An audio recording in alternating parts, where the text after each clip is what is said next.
সন্ধেবেলা চা বা কফির সাথে মজাদার কিছু খেতে চান, বা ধরুন হঠাৎই আপনার বাড়িতে কয়েকজন বন্ধু আসছেন যাদের আপনি নিজে হাতে বানিয়ে কিছু খাওয়াতে চান, তাহলে কিন্তু আজকে আপনাকে এই ভিডিওটা অবশ্যই দেখতে হবে। Hello viewers, welcome back to our channel cooking by Abol Tabol. আমি সুদেশনা। আমাদের আজকের recipe cheesy potato corn cutlet. নামটা খুব ইন্টারেস্টিং, তাই না? শুরু করি তাহলে। খোসা সমেত 3টে আলু সেদ্ধ করে তারপর খোসাগুলো ছাড়িয়ে নিয়েছি। এবার আলুগুলো গ্রেটারের সাহায্যে গ্রেট করে নিচ্ছি। আপনারা হাত দিয়েও মাখতে পারেন, তবে এইভাবে গ্রেট করে নিলে আলুর কোনো দলা এর মধ্যে থাকবে না। একটু খেয়াল করবেন যাতে আলুটা খুব বেশি মাত্রায় সেদ্ধ না হয়ে যায়। আলু গ্রেট করা হয়ে গেছে।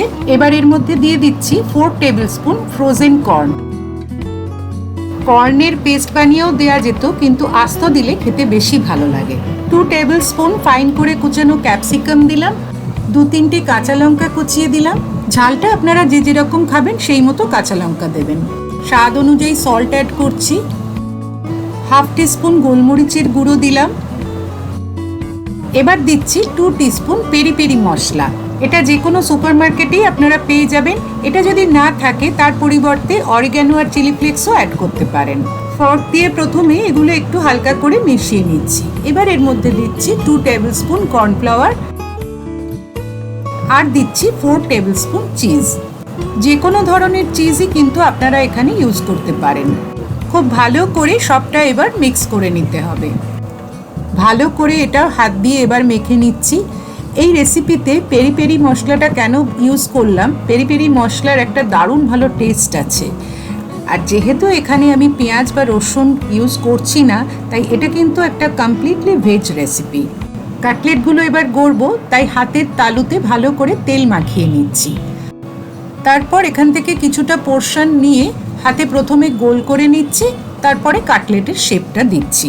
তবে এখানে আমি গোল করেছি, আপনারা আপনাদের পছন্দ অনুযায়ী শেপ দিতে পারেন।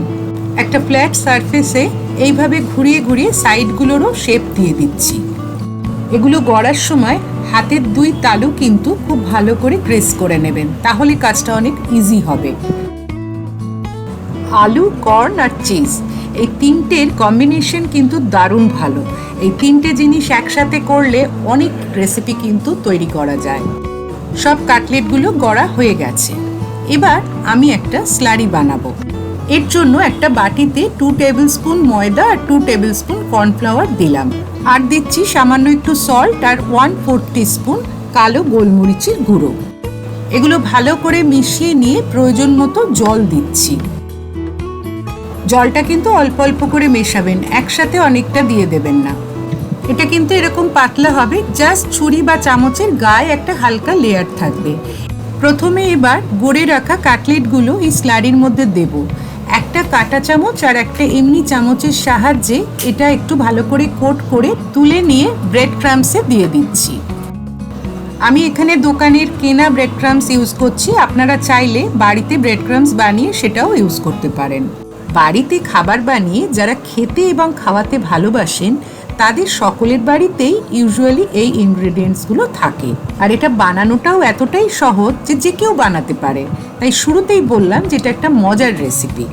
এই কাজগুলো করতে করতে দরকারি কথাটা বরং সেরে ফেলি। ভিডিও দেখে ভালো লাগলে প্লিজ লাইক, কমেন্ট ও শেয়ার করবেন। আর যারা আমাদের চ্যানেল এখনো সাবস্ক্রাইব করেননি তারা প্লিজ সাবস্ক্রাইব করবেন। আর পাশে থাকা বেল বাটনটি অবশ্যই প্রেস করবেন, যাতে যে কোনো নতুন ভিডিও নোটিফিকেশন সবার আগে আপনার কাছে পৌঁছে যায়। মিনিট 10-এর জন্য এগুলো ফ্রিজারে রাখছি, যাতে ভেতরে যে চিজটা আছে সেটা সেট হয়ে যায়। কাটলেটগুলো ভাজার জন্য এবার একটা কড়াইতে বেশ কিছুটা তেল গরম করে নিচ্ছি। তেল ভালো গরম হয়ে গেছে। এবার কাটলেটগুলো এক এক করে এর মধ্যে দিয়ে দিচ্ছি। খুব বেশি একসাথে ভাজবেন না, কারণ ওভার ক্রাউডেড হয়ে গেলে এগুলো ভেঙে যেতে পারে। কাটলেটগুলোর দুটো দিকই মিডিয়াম ফ্লেমে 3-4 মিনিট করে এইভাবে ভেজে নিতে হবে। বেশ যখন দেখবেন ব্রাউন অ্যান্ড ক্রিস্পি হয়ে গেছে, তখন আমরা এগুলো তেল থেকে এক এক করে তুলে নেব। ভেতরে চিজ আছে তো, তাই একেবারে লো ফ্লেমে এটা ভাজবেন না, একটু ফ্লেমটা বাড়িয়ে কমিয়ে এগুলো ভেজে নেবেন। আস্তে আস্তে দেখছেন তো কি সুন্দর একটা কালার আসছে। পুজোর আর মাত্র কটা দিন বাকি, কিন্তু লাস্ট মিনিট শপিং তো আছেই। আর শপিং মানেই তার সঙ্গে চলে খাওয়া দাওয়া। কিন্তু পুজোয় আনন্দ করতে গেলে এখন তো শরীরটা ঠিক রাখতে হবে, আর তার জন্য বাইরের খাবারটা কিছুদিন অ্যাভয়েড করতে হবে।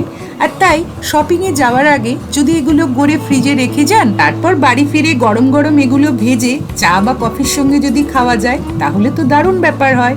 এর ওপরে একটু চাট মশলা ছড়িয়ে দিতে পারেন, আর তার সাথে রইল গ্রিন চাটনি। আজ এই পর্যন্ত, সবাই খুব ভালো থাকবেন। Thank you.